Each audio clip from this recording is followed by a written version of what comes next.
Hi, everybody. Charlie O here. Welcome back to Make the Money and Run. And oh, yes, once again, it's me and you, Vasu Vaddiparty on assignment, Casey Freelove on assignment. And man, do I miss those guys. And first of all, I have to give a shout out to Vasu because in my other job as a radio producer uh, at ESPN 1320 in Sacramento, I handle a lot of our technical things.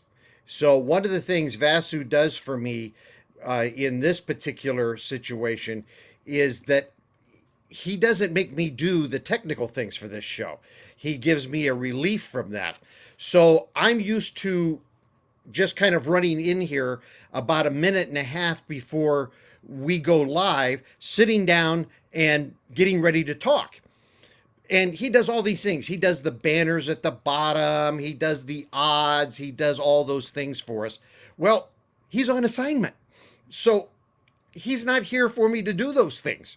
And let me tell you, there's a lot to do. So if everything at the bottom's not as flashy today as it has been, and it's not going to be, it's because Vasu's not here.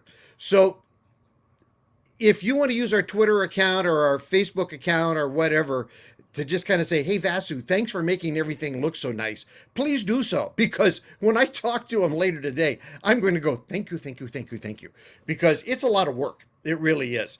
And let me tell you, doing this, I know he does this thing solo from time to time. And there's so much content, and trying to edit out in your head what you want to do and trying to be interesting, that's really tough. So there's a lot of content. What we're going to do is we're just going to talk about it and try to get through as much as we can. I hope you enjoyed the draft last night. I loved it.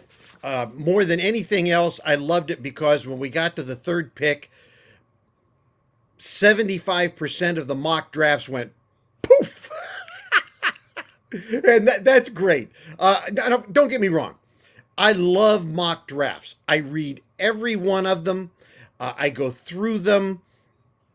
I try to do my own mock draft in my head. I never publish a mock draft, frankly, because I don't have the time to do the kind of in-depth study that those guys that do the mock drafts do in order to make them worthwhile for somebody else to read. But I just love it when they get there and they make a left turn and they get off the freeway and they go down the boulevard and everybody goes, what just happened? So everything started off exactly like we thought it was. It was The Price is Right. Trevor Lawrence, come on down, and that went right. The Jets took Zach Wilson, which we're all going to watch very closely because there's a lot of football experts, if you will, that are wondering whether or not he will be the guy that can get them to the promised land. And it is the Jets. And when it's the Jets, we always know that it's a crapshoot. So we'll have to see. I love Robert Saleh. He was here with the 49ers for a lot of years. And, you know, we never make any bones about, we try to come at this show from a matter of neutrality, but we also never make any bones about who we root for. And I've been a 49ers fan for a long time. 49ers are my team. I don't always wager on the 49ers because if you're wagering and you're wagering because they're your team, you're in deep trouble. Stop right there. If you're wagering because they look like a good wager, then that's fine. But if you're wagering because they're your guys, you're in trouble. So stop it. Robert Saleh is a good guy, and I hope it works out for him in New York. I have a lot of friends who are Jets fans. Our sibling station in New York, WFAN, is the flagship station for the Jets. And I would love for my friends there who have to cover the Jets on a day in and day out basis. And of course, we were talking yesterday about the fact that the NFL is 365. That I'd love for it to be a positive thing for them for a change. So it would be fun to see that go. So anyway, we'll see where the Zach Wilson go. Of course, we got to the third pick. What happened? Come on down, man. No, no, no. It's Trevor Lawrence. And one of the things that we shared with you yesterday was that with the 49ers, you never know what the 49ers are going to do. Why? Because they're a close to the vest team.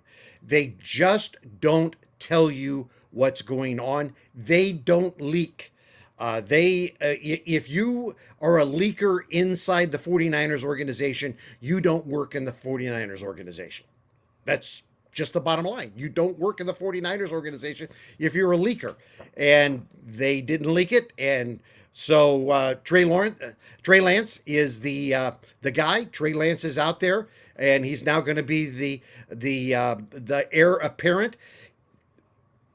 The popular thinking is that means Jimmy Garoppolo is going to be around another season because they don't think they're going to throw Lance right into the fire.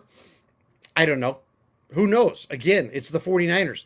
They don't leak their plans. So we'll just have to see what goes on with that at this point. Are the 49ers out of the Aaron Rodgers bidding war? Who knows? It's the 49ers. They don't tell us anything. You never know what's going on in that front office. So there could be more to come. We never know. But I love it. I'm not against the pick at all. It does create a difference for them. I thought Todd McShay's evaluation of it was that Shanahan lost in a Super Bowl in Atlanta because he didn't have a mobile quarterback. He lost against Kansas City because he didn't have a mobile quarterback, and now he's got a mobile quarterback. So we'll have to see how it works out. I loved Casey's tweet message that he sent me when he said, coming up at number 4, Kyle Pitts, the best pick in the draft. And you know what? I think he's absolutely right. I think we're going to look back on this draft. We're going to look at number 4. We're going to look at Atlanta and say, man, they got the best player in all the draft. This guy is going to be a monster. He's going to come out starting as a monster, and he's going to be a monster all the way through because he's not just a tight end. He's a great pass catcher. And for years and years and years, we're going to look at this guy and go, wow, what a great pick. Now it's going to be up to the Falcons to come up with somebody that can throw the ball to him because it's not going to be Matt Ryan for much longer. But what a great pick he's going to be. One of the things we talked about yesterday was the possibility of the first 10 picks being all on offense. That did not happen. At number 8, that made a right turn. J.C. Horn from South Carolina, a defensive back, got picked by Carolina. At number 9, defensive back from Alabama, Patrick Surtain II. He got picked, so that went awry. So that, and there was some prop bets out on that. So if you went first 10 all offense, sorry, you lost. And again, we told you on those prop bets, have fun, just don't bet the farm on that. And then the other thing that we talked about was the running backs who would be picked, and it went Harris, Etienne, and how did it go? I'm sorry here. It went Harris, Etienne, and who was my third one? Were they the only 2 in the first round? I guess that's true. So we haven't had the third one yet. So there you go. There's the first 2 that have picked, and number 3 waiting to be picked. So there we go. There was a prop bet out there on that. So we'll have to see how that goes. So it's pretty dynamic. Hope your team got who you wanted. The other thing that was in there, what's going on in Las Vegas? Have they all lost their minds there? The Raiders, with their pick at number 17, took Alex Leatherwood, an offensive lineman out of Alabama. Have nothing against him. Have nothing against linemen out of Alabama. Alabama's a great school, great football school, do a lot of great things.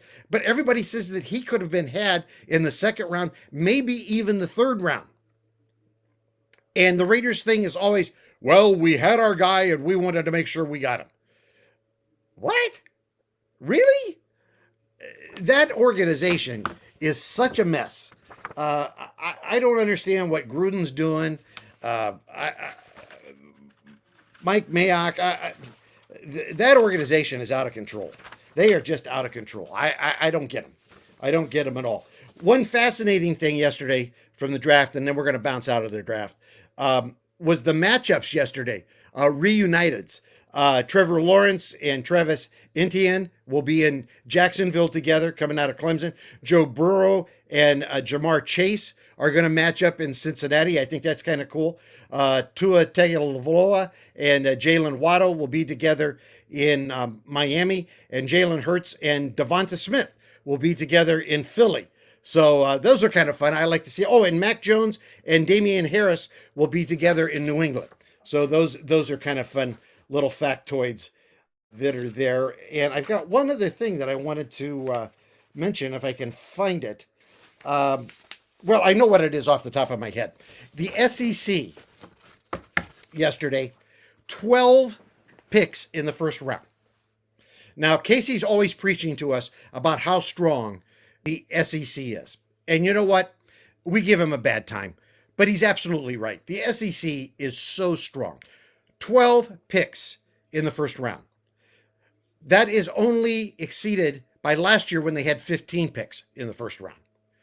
And I don't know why college conferences from around the country and the major five and all of the other things can't look at the SEC and figure out what they're doing. Because I try to be a creative guy, but let me tell you what I really am. I'm a creative stealer. I like to look at what other successful organizations are doing, and as long as it's not copyrighted or patented and owned by somebody else, I like to copy and paste because my mind is finite. And if I can find something else that somebody else is doing that is successful, and I can copy and paste that and do the same thing and move myself along, I want to do that. So there is no reason that a program like Michigan, and I'm even going to throw Notre Dame in that mix. Ohio State, I'm going to keep out of it because they seem to have been able to stay there. Another program that needs to figure out what's going on is Nebraska. Nebraska at one time was such a successful program, and they've just gone in the toilet. But even I'm going to put Oklahoma and Texas in that same bag. The programs in the Big 12, with the exception of Texas A&M, who seems to have kind of figured out what's going on. Miami, for heaven's sakes, is in that program. A once great football program that's really fallen off. USC, UCLA, Arizona State. These are some great football programs that need to look at the SEC and say, what are these guys doing? Now, I know what the immediate thing is going to be is, well, they just have more money than everybody else. Well, okay, so they do. One of the reasons why they have more money than anybody else is because they're putting a great product on the field and everybody wants to watch it. Okay, so maybe you can't do all 10 great things that they're doing, but maybe you can do the top 3 things that they're doing. So start there. But every other football conference in America needs to look at whatever the SEC is doing and say, we can do some of those things to lift ourselves up and make ourselves better. Because when you have 12 first round picks in the NFL draft, you're doing something really, really well. And there you go. Hats off to the SEC. And Casey, salute, pal. You're really right. I wished you were here today so I could give you your true props. Casey Freelove, SEC fan, SEC prognosticator, always telling us what it is. By the way, the hat today. Just got to mention the hat. This is my lucky hat. I do wear this hat on. I have about 6 different hats I wear on St. Patrick's Day. But if today becomes our lucky day on our picks and everything else, this will become the Lucky Friday hat that we'll wear every Friday. So you'll have to give me some feedback on whether it works or not. So let me know if it works. we will use that and wear it every Friday then, and we'll go from there and see how it works. Okay, so keep me informed on that and where that goes. By the way, lots more draft. I think it's rounds 2 to 4 today, and then 5 through 7 tomorrow. And if you're hardcore, watch that. You'll enjoy it. If you're sort of an NFL fan, read it on your favorite sports site. There'll be everything will be broken down. Everything will be there. But I got to tell you, folks, history says that everybody that was taken in the first round, uh, not all of those folks will have that much impact. Uh, a guy like Pitts, yeah, he's going to have impact. Okay, he will. Some of those guys on the line will have a lot of impact and long careers. But some of those other guys, they're going to be who went in the first round. But a lot of those folks that get drafted in the third round, the fifth round, the sixth round, are going to wind up over the years, over the next 3 to 5 years, starting to have major impact in the National Football League. And as they do, you're going to say, what round did they get drafted in? That is the science of the draft. That is the importance of the scouting system, because it's not just the flash guy. It's not the guy that comes out and gets to hug the commissioner. That's not always the person. In fact, it's very seldom the person that really makes your team and gets your team to the Super Bowl. Okay? So at least go back, if you don't have time to watch it all, at least go back and read the roundups, and particularly read the roundups about your team, because you're going to learn about where your team's going to go over the next while and see what's happening. Okay, let's move on to the National Basketball Association. A lot of things happening there. We don't want to leave anybody out there, so let's move on to the NBA. Some crazy things last night. Kevin Porter Jr., youngest guy to ever score 50 points in a game. It was a double-double, 50 points, 11 assists, and 5 rebounds. Whoa. That's nuts. It's really nuts. Kevin Durant last night. The other two of the big three weren't available. So Kevin said, all right, give me the ball. I'll take care of it. 42 points, 10 assists, 3 rebounds. I think Kevin's healthy again. That's a little scary, but it looks like he's okay.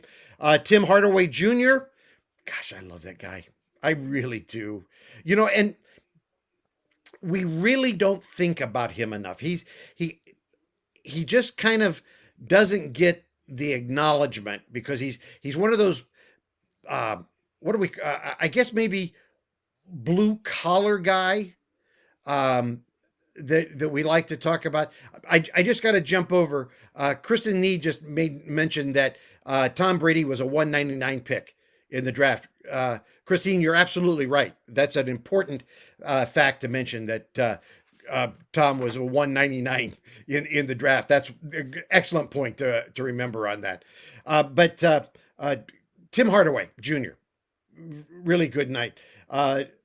Drew Holiday had 29 last night for Milwaukee. Chris Middleton had 33. They had to have that because Giannis went down last night with an ankle again. They're going to evaluate the ankle today to see how that's going. So it's not broken, and it doesn't look like it's going to be anything that's going to put him out of the playoffs. But they had to pick it up, and that's one of the interesting thing about the Bucks is they will pick things up when Giannis goes down. I don't think they've got enough there to carry it without him. But if he would have to sit down on a playoff game or something, the Bucks have enough talent to pick it up on at least a temporary basis. Stephen Curry last night. Steph, oh yeah, just a regular night for him. 37 points, 8 assists, 6 rebounds. Ricky Rubio, 26 points, 6 rebounds, 6 assists. Is Ricky Rubio the most up and down guy that ever played in the NBA? I mean, he came into the NBA out of Spain, and he was going to be a Hall of Famer, superstar, and the guy has just been the hardest guy to ever figure out in the NBA. He really has. He seems likable. I mean, yeah, and I've always, for some reason, really wanted the guy to do well, and you just can't figure him out. You just can't figure him out. Games last night. The Nuggets beat the Raptors 121 to 111.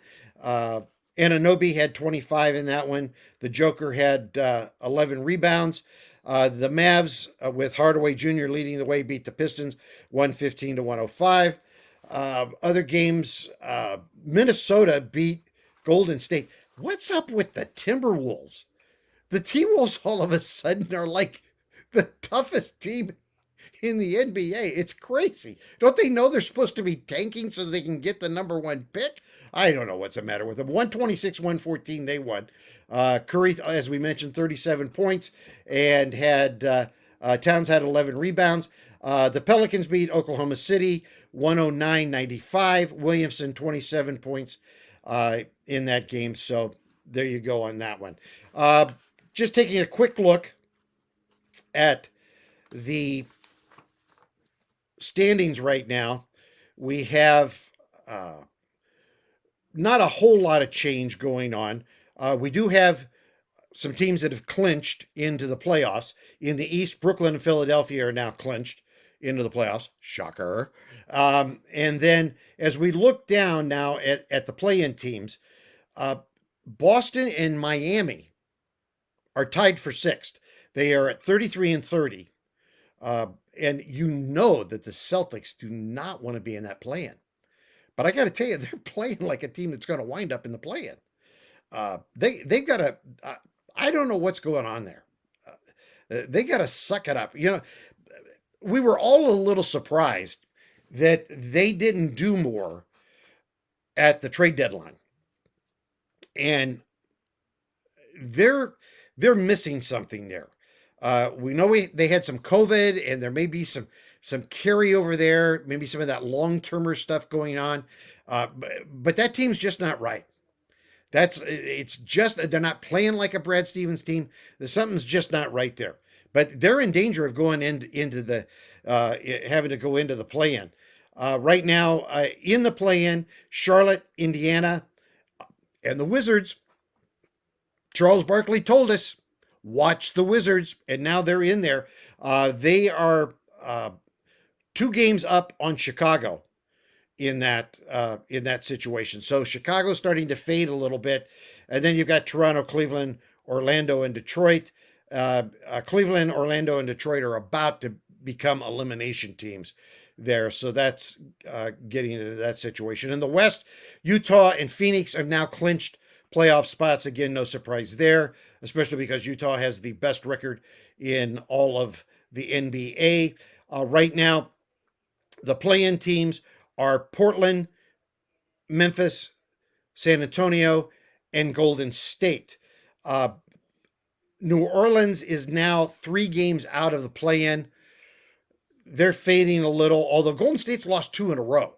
So that's got to be a bit of a concern to the Warriors. Sacramento technically is still in it, but did you see they got bombed the other night by Utah? Lost by 50? I mean, that was ugly. That is just terrible. And then Oklahoma City, Minnesota, and Houston are now officially out of the playoffs. Can't win. So there you go. They're done there, and that's out. So tonight's games, you got Utah at Phoenix, which that's much watch TV, huh? I mean, it's got to be there. And then you've got, you know what? Let me do this. I need to bring this up here. This is inside baseball when you're working by yourself here. I got to bring some odds up, and you know what happens when you want to do this. All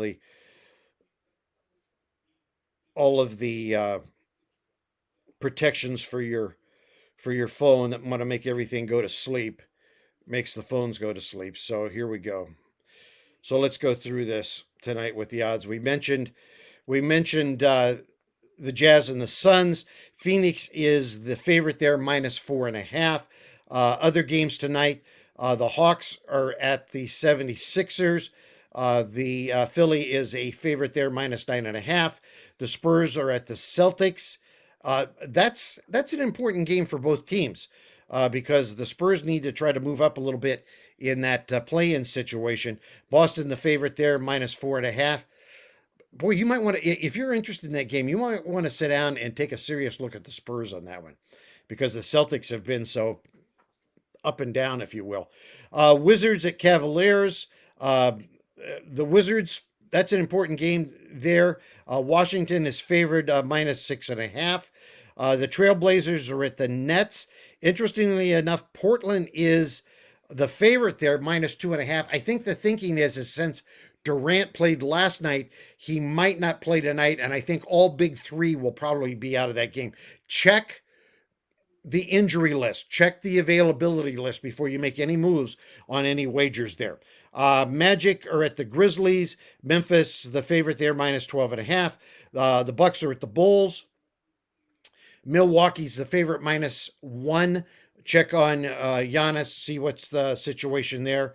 And then the Kings are at the Lakers. The Lakers -10. That's not a real surprise there either. So that one other thing that I wanted to talk about, percentage-wise, this is from Basketball Reference right now, getting into the playoffs. Washington, I'm just looking at the lower ones right now coming in. They're saying that Boston is a 96% chance, almost 97% chance of making the playoffs. Miami, 81%. Charlotte, 60%. Indiana, 40%. Washington, 14%. And then Toronto, 4%. So everything else is done from there.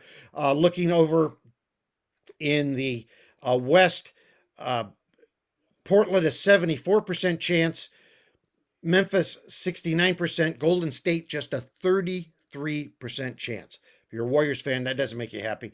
San Antonio, 23% chance. And then the Pelicans, a 3.5% chance. Sacramento, Oklahoma City.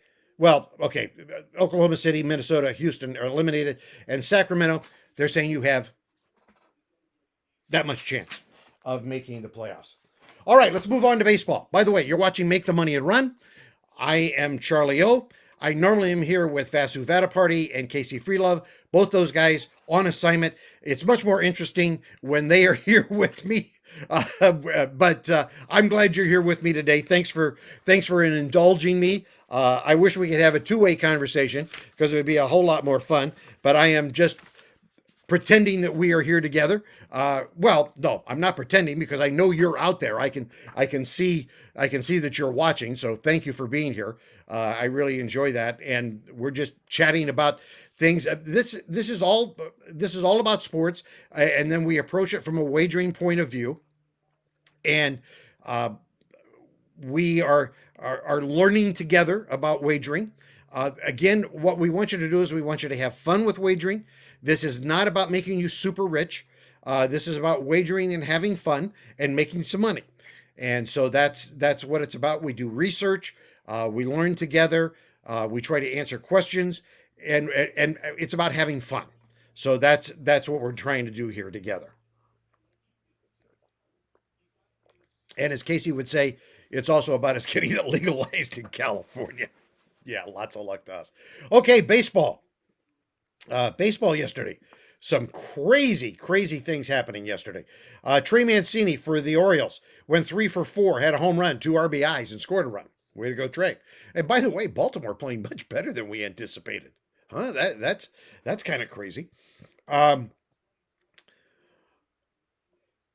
Moncada for the White Sox, 2 for 3, home run, 3 RBIs, and a run.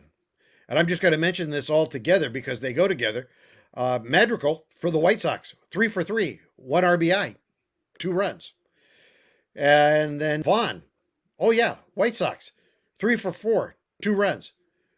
Garcia, oh yeah, White Sox, 2 for 4, 3 RBI, 2 runs, a stolen base. We told you the White Sox were going to be good. Well, that's starting to happen. Yeah, they are coming on like gangbusters there. So That's really happened. David Peralta for the Diamondbacks, 3 for 5, had a couple of RBIs. Matt Chapman for Oakland, 2 for 4, a home run, a couple of RBIs. Um, let's see who else had big days yesterday. Brandon Lowe for the Rays, 1 for 3, had a home run, had an RBI, 2 runs scored. Josh Rojas for Arizona, he had a big day, 2 for 4, home run, an RBI, and a run scored. Pitchers yesterday, the White Sox had a doubleheader yesterday so they were both 7 inning games. Folks, I'm loving these 7 inning doubleheaders. Now, you have to understand that I did play by play. Vasu and I both did play by play in the minor leagues, so we're used to these 7 inning doubleheaders. And so we love the heck out of them because we know that it creates exciting baseball, because it's a different mindset for the players because they know they have less innings to get things done. So it creates a little more excitement because they don't lay back as much because they know they've got to get things done. Cease yesterday for the White Sox, first game went 7 innings, a complete game, if you will, in a shortened game. No earned runs, so it was a shutout. 3 hits, no walks, 9 strikeouts. Just let me bear down and go with it. And then in the nightcap in that game, Carlos Rondon went 6 innings, gave up 1 run. It was earned, 2 hits, 1 walk. Listen to this, 12 strikeouts. 12 strikeouts over 6 innings. Now, if you don't love that, you don't love baseball. I mean, that is great. That is great. Go with the flow, folks. Enjoy that. That is fantastic baseball. I don't care how many innings they're playing. That is fun baseball. So enjoy it. Kikuchi for Seattle yesterday.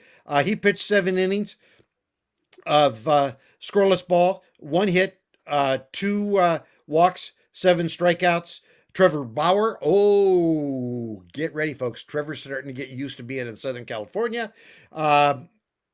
8 innings, 2 runs, both earned, 4 hits, 2 walks, 6 strikeouts. And Chris Bassett for the Oakland A's, 6 innings, 2 earned runs, 4 hits, 1 walk, 9 strikeouts. So Chris is back. Chris is back. White Sox, they took both ends of that double header, won the first one 11-0. 11 runs, 15 hits in a 7-inning ball game. Holy cow. They won the nightcap 3-1. Orioles beat the Yankees 4-3. Man, the Yankees. That's getting ugly. It really is. Mariners beat the Astros 1-0. Rangers beat the Red Sox 4-1. Diamondbacks beat the Rockies 5-3. So there you go. Oh, and the Brewers beat the Dodgers. I didn't realize that Bauer lost that game. Holy cow. Had that pitching line and lost? Vasu, what are the Dodgers doing? Where'd the hitting go? It'll come back. If you're a Dodgers fan, don't get uptight. They're fine. They're fine. Let's see here. Quickly, let's look at the standings in the East.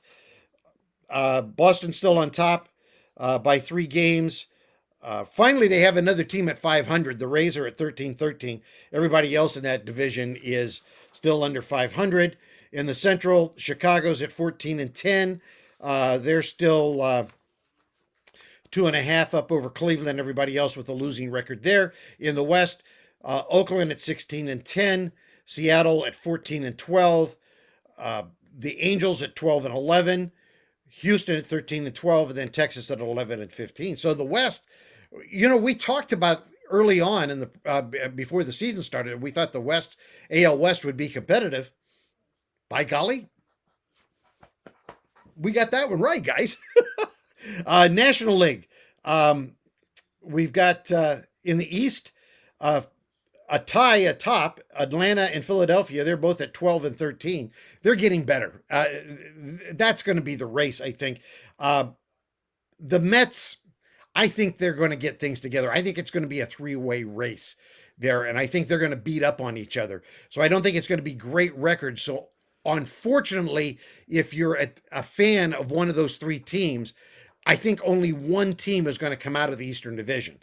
So Unfortunately, I think you're going to see some great baseball, but you're not going to get a wild card team out of there. I think that's going to be the problem there. In the Central, Milwaukee.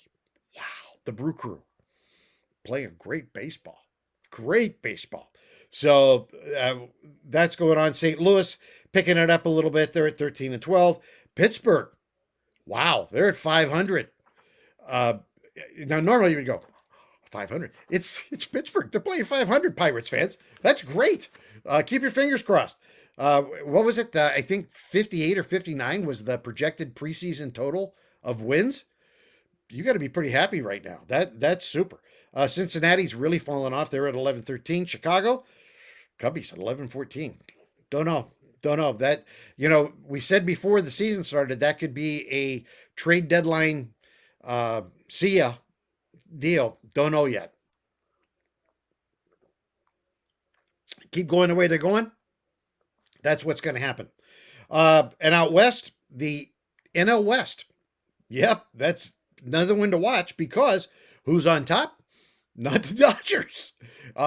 My grandson, who is a diehard San Francisco Giants fan, keeps calling me up and going, Grandpa, who's in first place in the West? And I have to keep going, Giants. So there you go. San Francisco Giants 16-9. Dodgers at 16-10. It's still going to be the Dodgers. Still going to be the Dodgers. I just take that to the bank, will you? It's going to be the Dodgers. San Diego's at 14-12, and they're going to pick it up. They're Arizona at 13-12, playing much better baseball. Poor Rockies. They're going to be in the cellar. Just don't doubt what's going to happen there. That's just going to be the case all season long. So let's take a look at tonight's matchups and see what we have there. The Cardinals are at the Pirates. The Pirates are the favorites. These are all the money lines. The Pirates are the favorites minus 120. Tigers are at the Yankees. And as you might figure, the Yankees are the favorites there minus 420. The Marlins and Nationals, that's in Washington.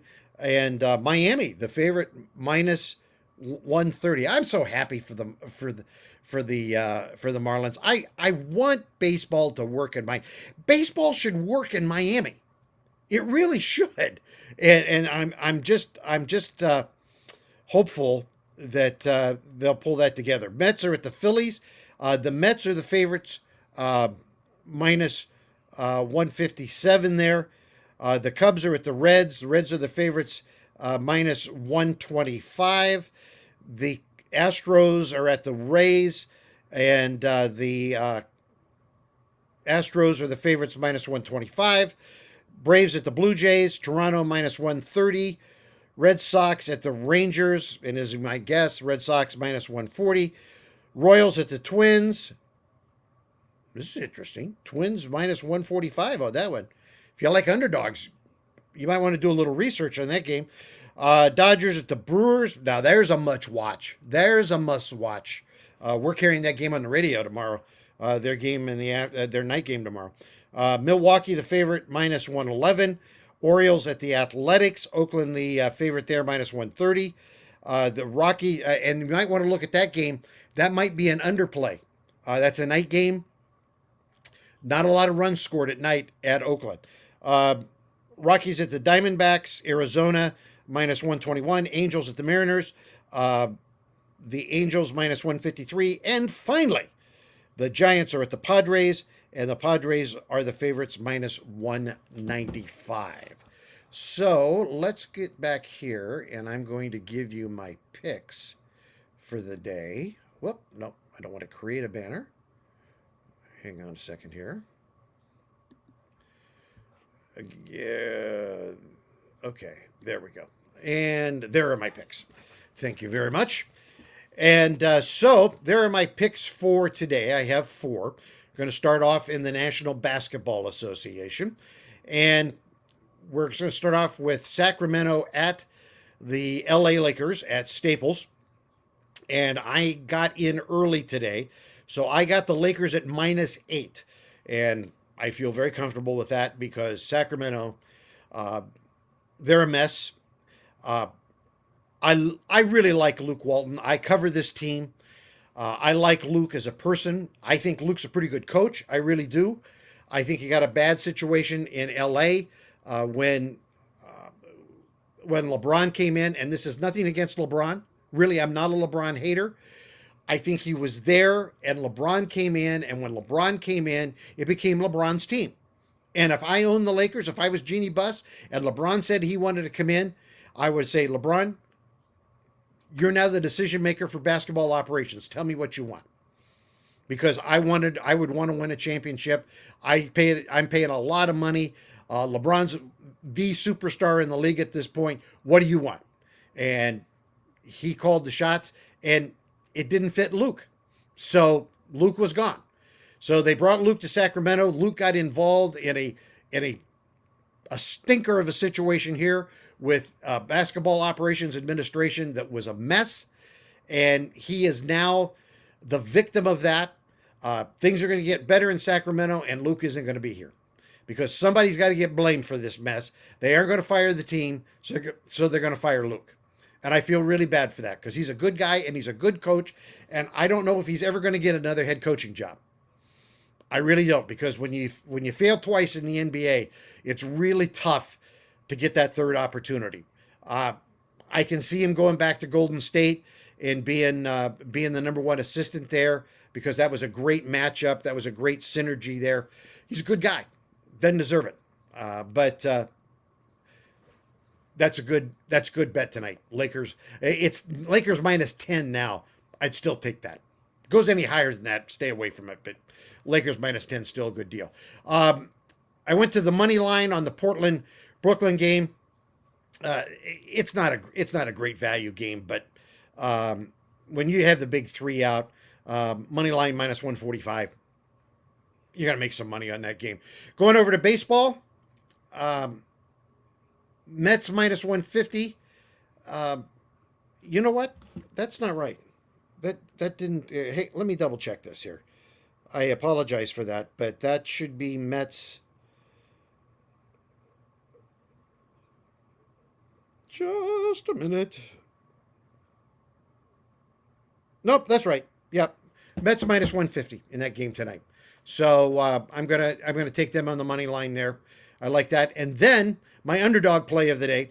Casey will be happy with me. I played an underdog. I'm taking the Cubs plus 150 versus Cincinnati, and I believe Arrieta is on the mound in that game tonight. Let me see here.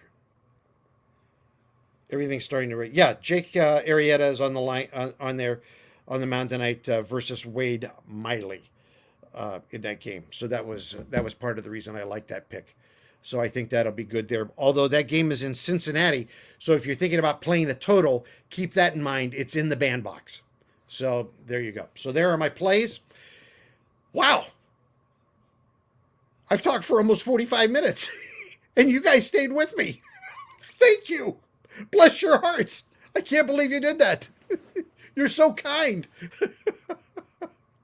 So you give an Irishman the opportunity to get in front of a camera and a microphone. You never know what's going to happen. Anyway, lots going on. NFL draft, lots of basketball, lots of baseball. So you got a lot to do this weekend.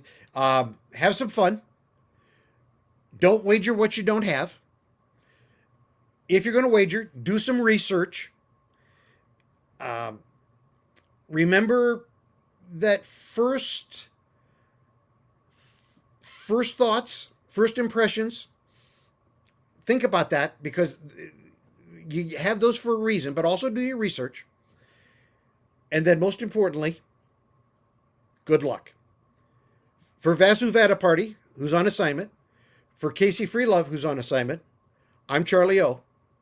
We'll see you next time.